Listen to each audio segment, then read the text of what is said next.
His brother is in Ghana. If I had pursued football, perhaps I would have considered another country. Oh. Anyway, women football, I don't know where it had gotten to then, but at the time, was it lucrative when you were playing? At the time, it was picking up. It was now picking up. But gentlemen, good morning, and permit me to enter this conversation. Please do. We need your expertise. Which expertise? As the player. as a no, but so let me be a little controversial with the both of you and say that I think it's time for me to collect my stones on this very subject and allow me to land. Please proceed.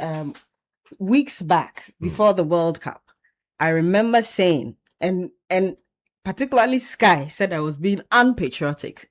I remember saying that Black Stars were not going to make any significant placement in this World Cup, not because the team that lacks, quality players, but because of how we have and continue to manage football and sports in its entirety.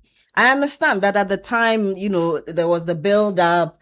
There was a certain unrealistic hope that we did a prayer here that we were going to go to the World Cup and even win and all of that. Okay, but the reality was glaring at us. We decided whether we will look at it or not. So I'm happy we are having the conversation, and I'm collecting my. There's a time for stone. everything. There's a time for optimism and there's a time for reality. I'm collecting my stone in cash and kind. Our people say that Vivo Majigbe. You can't have a bad child and say that as for this child, it's no longer your child. So whatever you do is at that child. time we're supporting the team. There's a time to discuss. When you are rallying people to support a team, that's not the time you go back to spoil the philosophy. That time you're already in the tournament. When you finish, then you think through and you discuss. So we are not saying what you were saying was wrong. We're just saying that it was not the time for that. Much as I understand, you were being a wet blanket at the time. I don't agree with you. I have a different position, but I buy in the position Sky makes, the assertion he makes about philosophy. Okay, I think that it's ultimately tied to what you're saying, and there isn't any clear disagreement, except to say that he thinks that there are little things that must be dealt with. But I think that even with the little things, the philosophy is important in shaping those things before you can graduate to the bigger things. And I will just bring just a Google definition of philosophy that says philosophy is the systematic critical study of fundamental questions concerning existence, knowledge, values, reason, mind, and language. Beautiful. Okay. And put this together, especially values. If you're looking at the value, one of you asked the question. I was listening to you guys on my way here about the mission and the vision of Ghana football. Who knows the answer to that question? I don't know who knows. I don't know. I don't think any of you knew when you asked that question. But that is where philosophy can be employed. Okay? Because if we had thought about the reasoning, if we had thought about the questions, the existence of our football, and I would even extend it to this country, we would have had some answers. We would have, theorize some answers as to what we want our football to be and where we want it to go and how we want to go to that destination that we want. But we have left everything to chance, and parochial personal interests are at play. And so the big thing Sky talks about, the cultivation, you also talk about it, because we ought to have begun cultivating, scouting talent as early as in their early years, 7 years, 7, because 12. Elsewhere, I'm sure Argentina is doing it, Spain is doing it, South Africa is doing it, Morocco is doing it.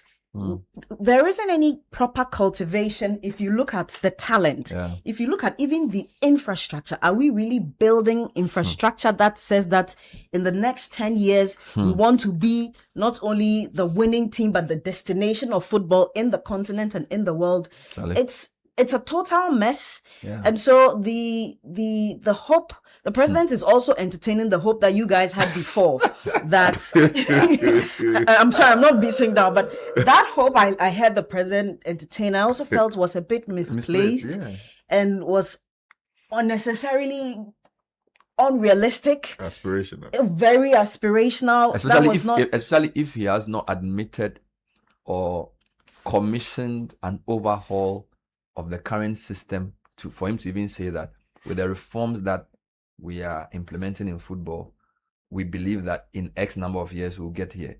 But simply to say that we have a coach who has done well, and therefore if we keep him, we'll do well. Yeah, my challenge is that he may even be correct to say that the coach can help us do well in AFCON. But you see, the problem we've diagnosed is not about doing well even in AFCON.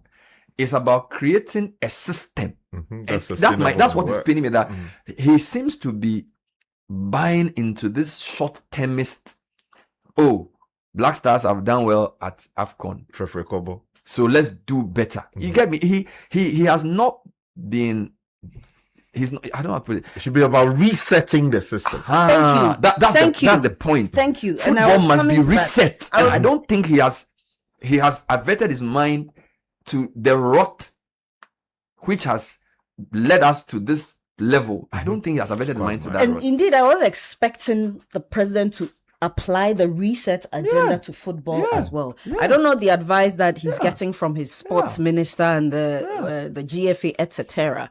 But it appears that he's also being deluded, like majority of Ghanaians who, go to bed after the World Cup, after AFCON, and forget how football is being managed, only to come back in a tournament season and pray and wish and hope. I think either he's not being properly advised, or he's also, falling into the delusion of the hope. But I think that the reset agenda should be employed and applied to football as well, because not only are we losing out, we've also lost face. We've had the best Abedi Pele, Polo, what have you? We've had some of the world best players. And we Sike Akuno, Sami. We have the talent. We have the players. So it's. I feel like there's a football embarrassment that Ghanaians are going through now.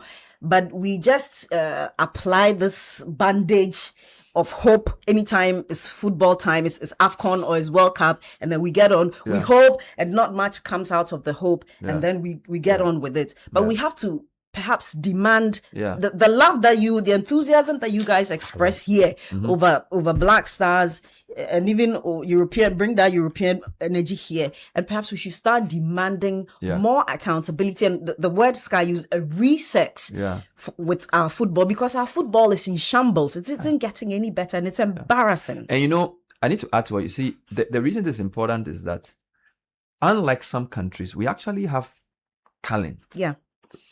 You see, Ghana's is not, I think, pound for pound, for a country of 32 million people, we are one of the most talented countries for raw. If you go to a typical Ghanaian town, I went to Sky to a random town in the Volta region to do some project, and they played a match for us. Kakra, these are school kids.